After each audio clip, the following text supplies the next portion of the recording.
چیزوں کو اپنا اصول بنا لینا چاہیے، اور یہ 7 چیزیں وہ ہیں جو ہماری زندگی کو ایک خوبصورت سانچے میں ڈھال کر کے ہمیں ایک پاکیزہ اور ستھرا انسان بنا دیتی ہیں۔ پہلی چیز، التمسک بکتاب اللہ، اللہ کی کتاب سے جڑ جانا، وابستہ ہو جانا۔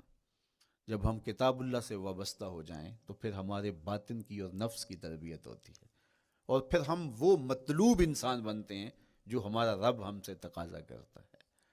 تو اس لیے ہمیں اپنی زندگی میں اس چیز کو لازم کر لینا چاہیے کہ ہمارا کوئی بھی دن قرآن مجید کی تلاوت کے بغیر نہ گزرے۔ اپنے دن کا آغاز قرآن مجید کی تلاوت سے کیجیے۔ سورہ یاسین سے جو اپنے دن کا آغاز کرتا ہے، سارا دن اللہ کی امان میں رہتا ہے، اس کی حفاظت میں رہتا ہے۔ اور اپنی شب کا آغاز سونے سے پہلے سورہ الملک کی تلاوت کریں، آپ ساری شب اللہ کی امان میں، اس کی حفاظت میں رہیں گے۔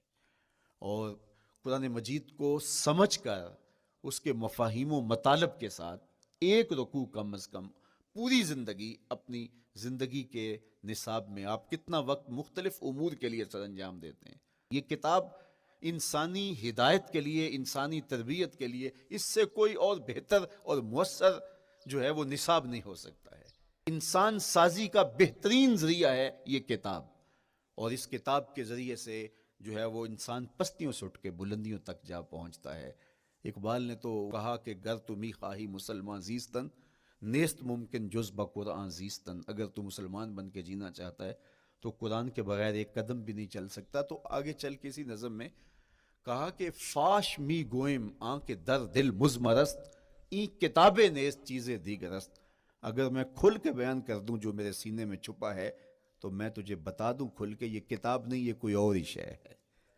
کن لوگوں کو کہاں سے اٹھایا اور یہ کتاب کہاں تک لے گئی، جو باہمی جنگ و جدل میں الجھے ہوئے تھے اور حرف شناس بھی نہیں تھے، جو سواد آشنا بھی نہیں تھے، پھر انہوں نے جو ہے وہ روما کی سلطنت بھی الٹ کے رکھ دی۔ یہ کرشمہ تھا اس کتاب کا، جس نے زندگی کا جمال ان کی روحوں کے اندر پیدا کر دیا۔ تو میں اور آپ اپنی زندگی میں قرآن مجید سے کبھی بھی دور نہ ہوں۔ روزانہ کی بنیاد پہ آپ تلاوت کلام مجید اپنی زندگی میں شامل رکھیں۔ انشاءاللہ اس کے اجالے دنیا میں اور آخرت میں آپ اپنی آنکھوں سے مشاہدہ کریں گے۔ حضرت امام احمد بن حنبل فرماتے ہیں، میں نے رب سے کہا کہ مجھے اپنا قرب عطا کر، آواز آئی میرا قرب چاہتے ہو تو قرآن پڑھا کرو۔ یہ رب کی قربت کی بھی ضمانت ہے اور ضبط نفس اور باطن کی تربیت کا بھی ذریعہ ہے۔ اچھا، دوسری بات، والاقتداء بسنت رسول اللہ صلی اللہ علیہ وآلہ وسلم۔ ہمارے لیے بہترین نمونہ ہمارے حضور علیہ الصلوۃ والسلام کی زندگی ہے، حضور کے دیا ہوا نظام حیات ہے جس پر حضور نے خود عمل کر کے دکھایا۔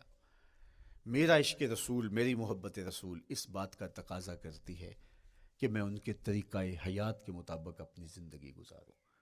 اسلام دعوے کی بات نہیں کرتا، دلیل ہم سے مانگتا ہے۔ آج میں کہتا ہوں میں عاشق رسول ہوں، اور اتنا بڑا عاشق رسول ہوں کہ میرے جیسا زمانے میں دوسرا کوئی نہیں۔ میرے جذبات ایسے دکھائی دیتے ہیں، آسمان کو چیر دوں گا اور زمین کو پھاڑ دوں گا، لیکن ہمسایوں کے ساتھ میرا سلوک بتاتا ہے کہ میں عاشق رسول نہیں ہوں۔ دوستوں کے ساتھ میرا رویہ بتاتا ہے کہ میں عاشق رسول نہیں ہوں۔ میں کسی سے وعدہ کرتا ہوں اور پھر اس پہ پورا نہیں اتر پاتا، تو صاحب پھر آپ عاشق رسول نہیں ہیں، آپ کچھ اور ہیں۔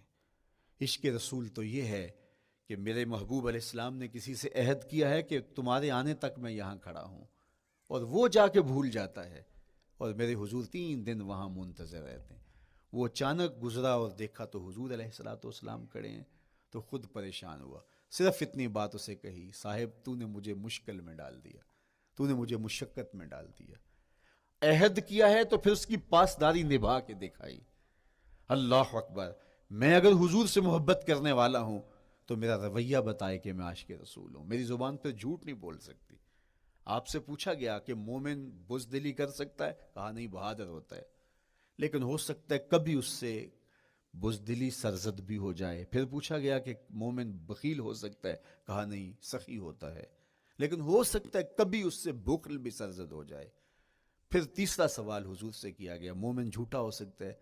فرمایا جھوٹا نہیں ہو سکتا، یہ پکی بات ہے کہ مومن جھوٹ نہیں بول سکتا. میں اور آپ اپنے رویوں میں دیکھیں کہ ہم کھڑے کہاں ہیں.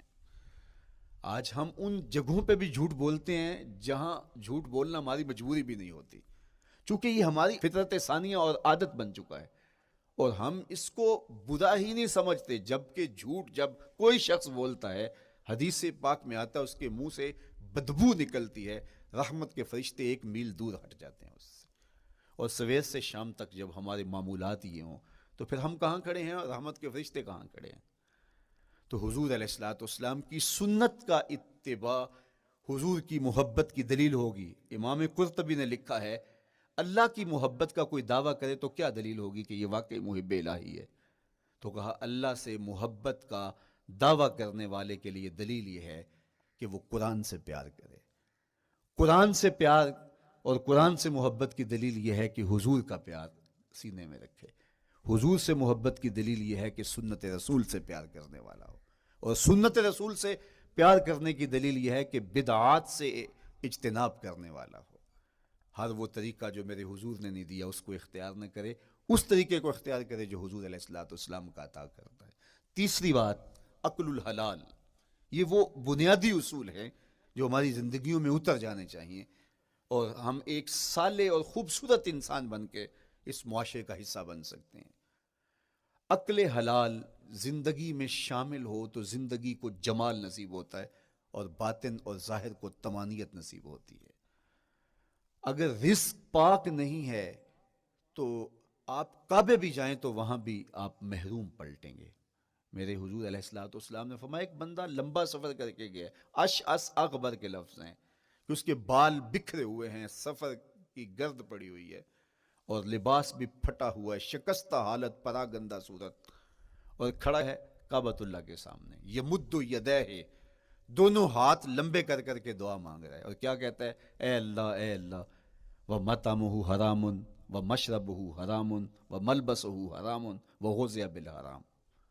فرمایا اس کا کھانا حرام کا ہے، اس کا پینا حرام کا ہے، اس نے جو لباس پہنا ہے وہ حرام کا ہے. میرے حضور فرماتے ہیں بتاؤ اس کی دعا کیسے قبول ہوگی؟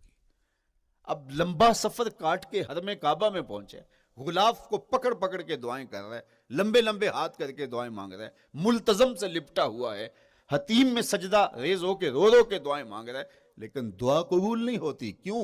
اس لیے کہ اس کے پیٹ میں لقمہ حرام کا ہے، اس کے بدن پہ لباس حرام کا ہے.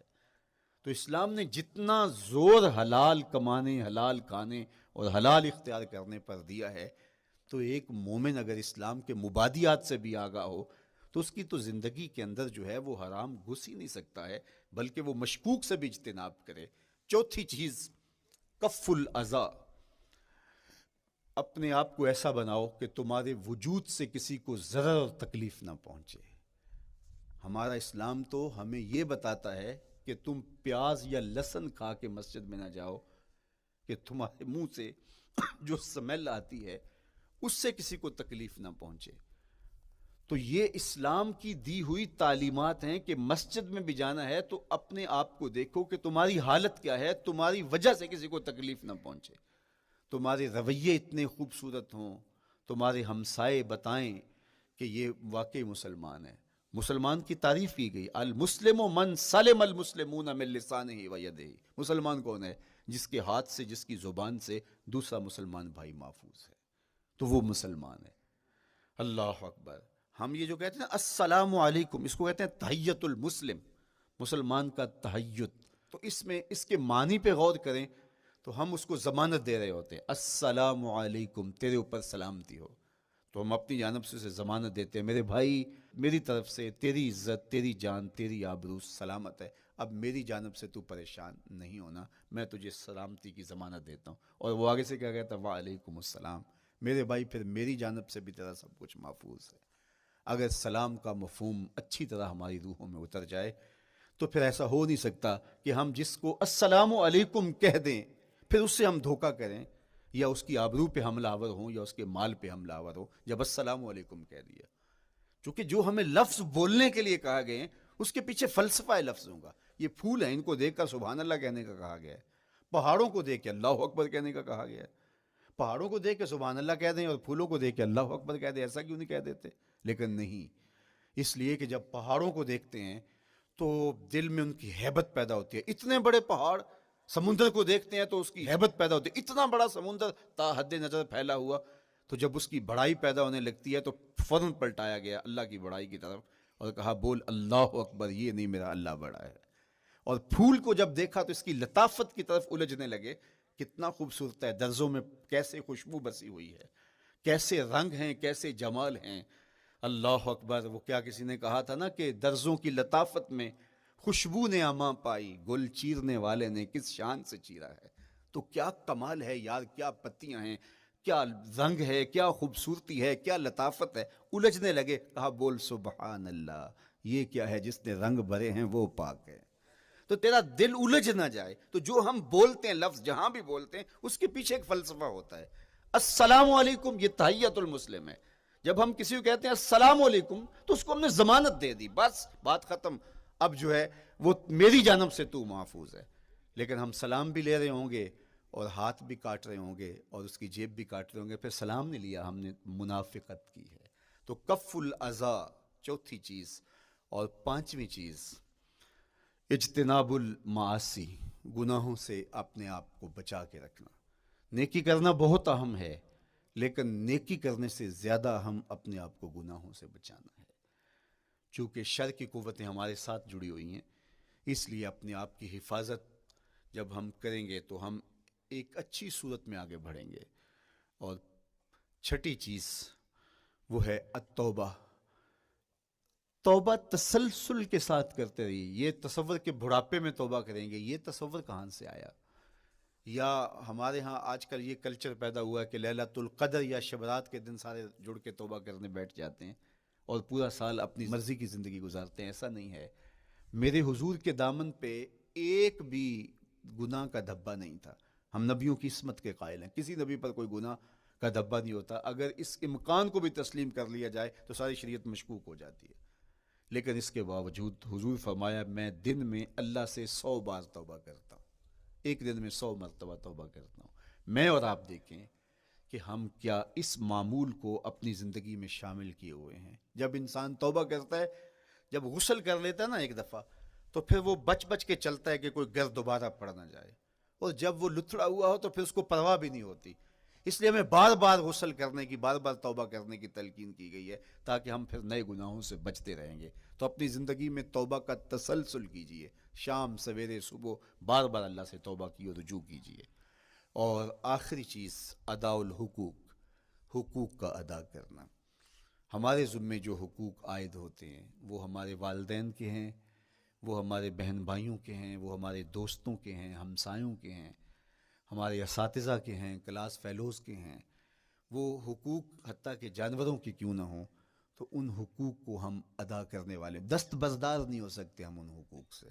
یہ مومن کی زندگی ہے، یہ ہمارا نظم حیات ہے، یہ اسلام کا دیا ہوا منشور ہے، یہ طریقہ زندگی ہے کہ ہم ایک ایک کے حق کو ادا کرتے ہوئے اپنی زندگی کو بسر کریں. بالخصوص میں طلباء سے مخاطب ہوں کہ یہ عمر تربیتی اعتبار سے سب سے اہم عمر ہے. سیدنا علی المرتضیٰ رضی اللہ تعالیٰ عنہ فرماتے ہیں کہ 15 سال سے لے کر کے 20 سال تک کی عمر میں انسان کے نظریات پختہ ہوتے ہیں اور اس کی عادتیں جمتی ہیں. یہ دوسرے کہتے ہیں 13 سے 19 سال تک کی عمر، وہ کہتے ہیں یہ بڑی اہمیت کی حامل ہے. تو 13 سے 19 سال یا 15 سے 20 سال تک کی عمر، بعض کا تو ہوتا ہے کہ ابھی بچے ہیں، ماں باپ بھی سستی کرتے ہیں کہ ان کو تہجد کا عادی اب کیوں بنائیں، ابھی تو یہ بچے ہیں، ان کو ان چیزوں سے، چھوٹی چھوٹی چیزوں کا عادی اب کیوں بنائیں، جب بڑے ہوں گے، سمجھدار ہوں گے، ذمہ داریوں کا بوجھ آئے گا، سب کچھ کر لیں گے. تو پھر اس وقت کرنا مشکل ہوتا ہے، پھر کر نہیں پاتا بندہ. تو جو سیکھنا ہے، جو عادتیں پختہ کرنی ہے، وہ اسی زندگی میں ہوتی ہیں. تو یہ آپ کا ایک موقع ہے، آپ کا کوئی ایک ماحول فراہم ہوا ہے. آپ کے ہمسائے آپ کے کلاس فیلوز ہیں جو آپ کے ساتھ کمرے میں رہ رہے ہیں. ہمسائیگی کے حقوق ادا کرنے کا جو انداز ہے وہ یہاں ہی سیکھیے اور اپنے اندر اس کو متحقق کیجیے اور پختہ کیجیے. اسی طرح اپنے گفتگو کے لہجوں میں شائستگی، اپنے انداز کے اندر خوبصورتی اور اپنے رویوں کے اندر جمال پیدا کرنے کی کوشش کریں. اپنے آپ کو مؤثر بنائیں اور شریعت کے بتائے ہوئے اصولوں اور ضابطوں کے مطابق آپ جب زندگی کے چند دن گزار لیں گے، پھر زندگی گزارنے کا نشہ آنے لگ جائے گا. چونکہ جب ہم اپنی خواہش کی زندگی گزارتے ہیں تو پھر ہم خود بے چین اور مضطرب